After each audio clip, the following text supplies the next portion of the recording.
Hey everybody, James Yeager, Tactical Response. Thanks for watching. So, well over a year ago, I started carrying a pistol with a red dot Glock 19 MOS. And as far as the function of the gun, it's been shot by other people a bunch, shot. The optic, everything, the RMR2 worked wonderfully. And so I've got no complaints about that gun or the dot or anything like that. So this is not a mechanical issue. This John Wick 34 from my friend Defiant Tactical.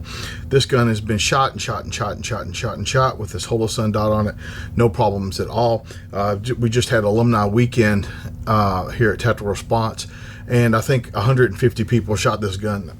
I might be exaggerating, but a bunch of people have shot this gun. I mean, hundreds and hundreds of people have shot this gun since I've had it. It's been through a bunch of classes. I've loaned it to people for classes and all kinds of stuff. As far as I know, I've not been reported to me, nor have I seen with my own eyes any malfunctions. So, good job, Taryn. So let's talk about pistols, red dot pistols.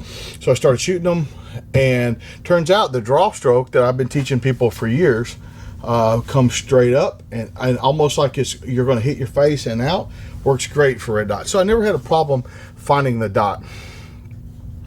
Per se, nothing like that I hear people talking about. And if you do my draw stroke correctly that I've been teaching since the 90s, you're already ready for red dot. Because I've told people for years, even with a pistol without a red dot on it, you can shoot before extension. Pow, pow. You can shoot before you get it all the way out. I digress. So I was just like, does this offer me any advantage? Do they offer advantages? Yes. But on a pass-fail, broadly speaking, I am not a proponent of red dots on concealed carry pistols. And I know that's going to meet with some resistance, but I'm not going to talk you out of it. I'm not telling you not to do it. If you ask me, no. Excess big dot's the way to go. And it's like an analog red dot. You put the thing on the thing and press the thing. This is not me trying to sell big dots. So along my studies, along the shooting I've done, daylight, low light, virtually no light, night vision, and that's where a red dot excels, night vision. So my 19 with the dot on it is now in my modern Minuteman gear, ready for use with night vision. And so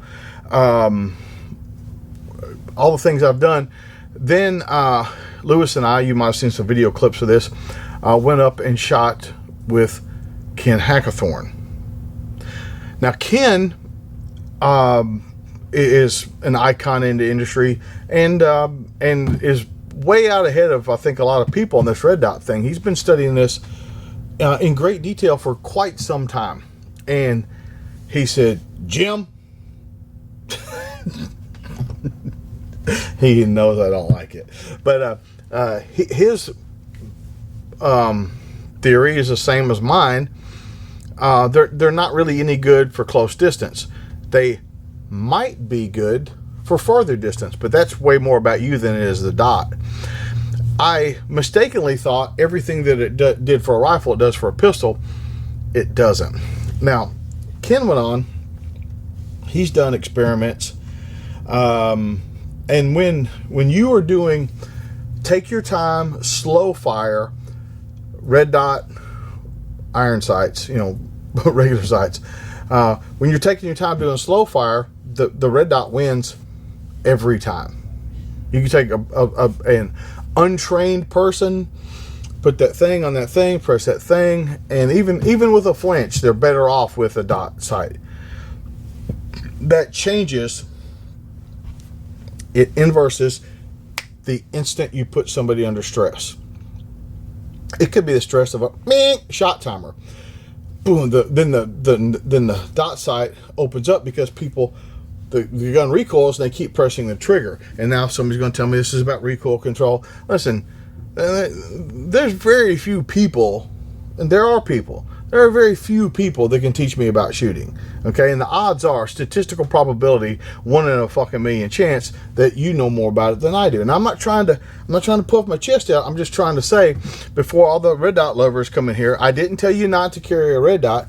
I'm just telling you guys that it has been my experience I said over a year ago, I said, I'm gonna do this. We're gonna see what happens, blah, blah, blah. And here I am reporting back that I am not a fan of a red dot on a pistol. And people are gonna say, what if it's got backup iron sights you can see and all that? Listen, you do you, using the common slang.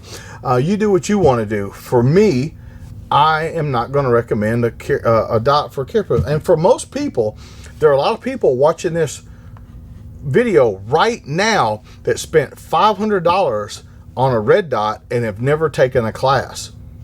So I'm going to tell, and I don't think there's anybody that will disagree. Come to a class with a pistol you got, learn how to fight with it, then consider a red dot with some more experience. I do not think, just like a shotgun, I do not think it is the tool of the untrained or the amateur. I believe it is the tool of the expert, and I believe that on a pistol, it has limited use. Now I know I'm going to make some people mad, and I'll probably come back and do another video and tell everybody to suck my dick, but there it is. I do not think that red dots belong on concealed carry guns. I just don't. This is James Yeager with Tactical Response, reminding you that your responsibility to be ready for the fight never ends.